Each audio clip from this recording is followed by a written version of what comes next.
पुणे जिल्ह्यातील खेड तालुक्यामध्ये चिमळी या गावामध्ये प्रयोगशील शेतकरी सीमाताई चंद्रकांत जाधव यांचं शेती शिवार आहे. या ठिकाणी त्या विविध प्रकारचे शेतीतील उत्पादनाचे प्रयोग राबवत असतात. रानभाज्या असो किंवा स्ट्रॉबेरीचे उत्पादन असो, सीमाताईंनी आपल्या खडकाळ रानात त्याचं सुंदर असं उत्पादन घेत वर्षाला तब्बल 15 लाखाचं वार्षिक उत्पन्न मिळवण्याचा अनोखा उपक्रम केला आहे. त्यांच्या याच कार्याचं कौतुक सध्या सर्वत्र होत आहे. सुरुवातीपासून याबाबत केलेले प्रयत्न आणि आलेल्या विविध अडचणींवर केलेली मात ही साक्षात त्यांच्याशीच संवाद साधून आपण जाणून घेऊयात. नमस्कार, मी सीमा चंद्रकांत जाधव, मुक्काम पोस्ट चिमणी, तालुका खेड, जिल्हा पुणे. माझं माहेर पुणे. 12वी पर्यंत माझं शिक्षण झालंय. आईच्या घरी काही शेती नाही. इथं आल्यानंतर परिस्थिती आमची हालाकीचीच होती, म्हणून मी काहीतरी काम करण्याचा विचार केला. परंतु नोकर म्हणून मला काम कधीच करायचे नव्हते, कारण माझे वडील जे सर्व्हिसला होते त्यांची धावपळ, त्यांचं सरांच्या गुलामगिरीत राहणं हे मी पाहिलं होतं. आणि मला पण असं काही नव्हतं करायचं. असं काहीतरी काम करायचं होतं की मी त्याच्यात मालक म्हणून राहिले पाहिजे. मी चंद्रकांत रंगनाथ जाधव. पारंपरिक शेतीला आम्ही फाटा देत नवीन माझ्या शेतात आम्ही नवीन प्रयोग करत गेलो. त्यामध्ये आम्ही ब्रोकोली, सॅलेरी, पार्सली, आईसबर्ग या अशा नवनवीन भाज्या करत गेलो. त्यामध्ये स्ट्रॉबेरीची पण सुद्धा आम्ही 4 वर्षापासून लागवड करत आहे. आणि या वर्षाचा नवीन प्रयोग म्हणजे आम्ही रानभाजी करटुलीचा प्रयोग केला आहे. ग्राहकांच्या मागणीनुसार आम्ही ही करटुली लागवड केली आहे आणि शेतकरी ते ग्राहक आम्ही विक्री करत असल्यामुळे याला प्रति किलोला 400 रुपये भाव एवढा मिळाला आहे. यामुळे आम्ही खूप समाधानी आहे.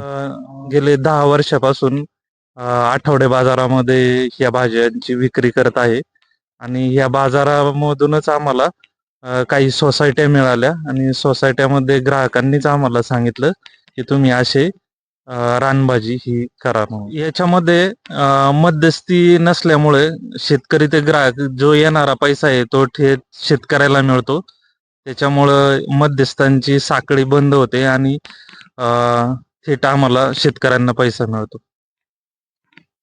म्हणून मी आमची जी लग्नानंतर वडिलोपार्जित शेती होती ती करण्याचा निर्णय घेतला. शेतीची मला काहीच माहिती नव्हती. लग्न झाल्यानंतर शेतीच्या अवजारांची पासून, म्हणजे कशाला काय म्हणतात यापासून मी शेतीत काम करायचे निर्णय घेतला.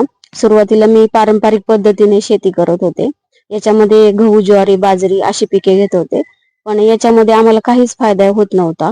किंवा आम्ही जर भाजीपाला घेतला तर तो भोसरी मार्केटमध्ये आम्ही विकायला न्यायचो. तिथेही आम्हाला दलालाला कमिशन द्यावे लागत होते. सगळ्या खर्चातून आमच्या पदरी काहीच राहत नव्हते.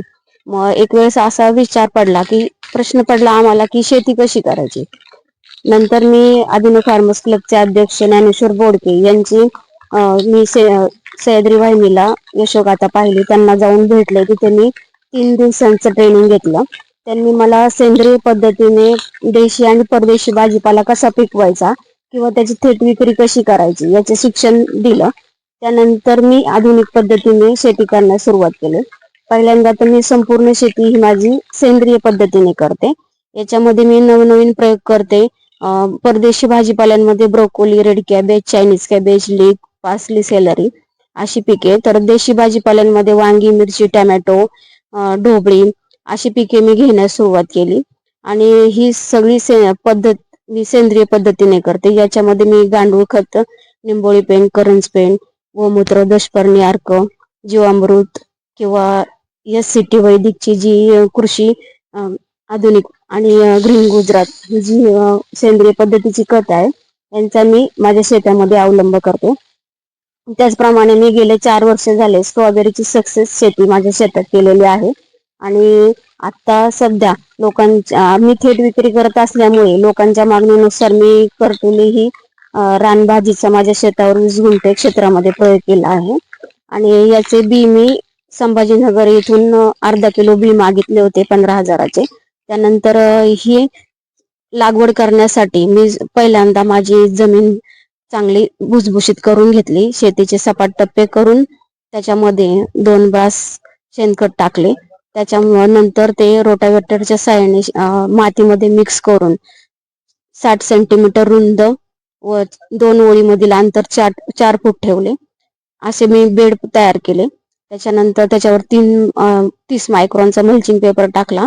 ड्रिपच्या 2 लॅटरल टाकला. प्रत्येक बी लावण्यासाठी मी 2 फुटावरती मल्चिंग वरती होल पाडले. 4 इंच मातीमध्ये त्याचे सोईंग केले. प्रत्येक होलमध्ये मी 3 ते 4 बी या पद्धतीने करटोली या रानभाजीची लागवड केली. लागवडीनंतर एक 45 दिवसानंतर ही माझे करटोले चालू झाले. सुरुवातीला मला 30 ते 40 किलो प्रमाणे माल मिळाला, पण आता सध्या 70 ते 80 किलो एका तोड्याला माल मिळतो आणि वार्षिक उत्पन्न आमचं 7 ते 8 लाखापर्यंत होतं. पण फक्त करटोले ह्या 20 गुंठे क्षेत्रातून मला 3.5 लाख रुपये नफा मिळणार आहे.